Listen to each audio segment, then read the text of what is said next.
ခင်ဗျားနိုင်ငံတစ်ခုသွားမယ်ဆိုရင် passport မရှိမဖြစ်ဘူးဆိုတာတင်တည်ပြီးသားဖြစ်မှာပါဒါပေမဲ့ passport ဆိုတာအရင်တော့အမြဲတမ်းလိုခဲ့ရမှာမဟုတ်ပါဘူးရှေးခေတ်အီဂျစ်နိုင်ငံမှာတော့ခီးသွားလာတဲ့အခါဘီရင်ကထုတ်ပြီးလုံခြုံစွာသွားလာခွင့်စာအုပ်ကိုင်ဆောင်သွားခဲ့ရပါတယ်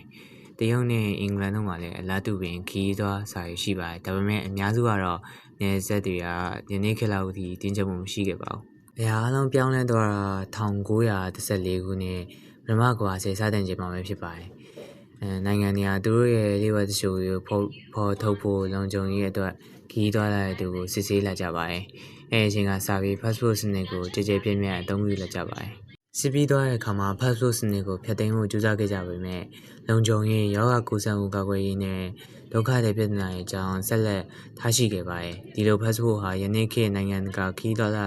ရေးနဲ့အရေးကြီးဆုံးဆောင်ရွက်စာတမ်းတစ်ခုဖြစ်လာခဲ့ပါတယ်ဒါပေမဲ့ passport တွေကလွတ်လပ်စွာသွားရောက်ခွင့်ပေးတဲ့ကိရိယာတစ်ခုမဟုတ်ပါဘူးတခါတရံအာဏာနဲ့ထိန်းချုပ်မှုတွေအတွက်လည်းအသုံးပြုခဲ့ကြပါတယ်ယနေ့ခေတ်မှာတော့ passport တွေရဲ့တန်ဖိုးရာဘယ်နိုင်ငံဒါလည်းမဆိုတော့မူတည်နေပါတယ်ချို့နိုင်ငံတွေက passport ကန်ဆောင်တဲ့သူဟာနိုင်ငံပေါင်း180ကိုဗီဇာမလိုပဲလာလာနိုင်ကြပေမဲ့အခြားနိုင်ငံတွေကတော့နိုင်ငံငယ်ကိုဒါလွယ်ကူသူသွားနိုင်ကြပါတယ်။ဒါဆိုရင်မိကုန်းတစ်ခုကျန်နေပါတယ်။မြေပုံပေါ်မှာနင်းမိတ်မြင်းတွေကလူတယောက်ရဲ့အခွင့်အရေးနဲ့လွတ်လပ်ခွင့်ကိုဆုံးဖြတ်ပေးသလား။အဲ့ဒီမိကုန်းလေးကိုခင်ဗျားတို့ရဲ့ချင်းမြင်ချက်ကနေကောင်းမှရေးပေးလို့ရပါတယ်။အားလုံးကျေးဇူးတင်ပါတယ်။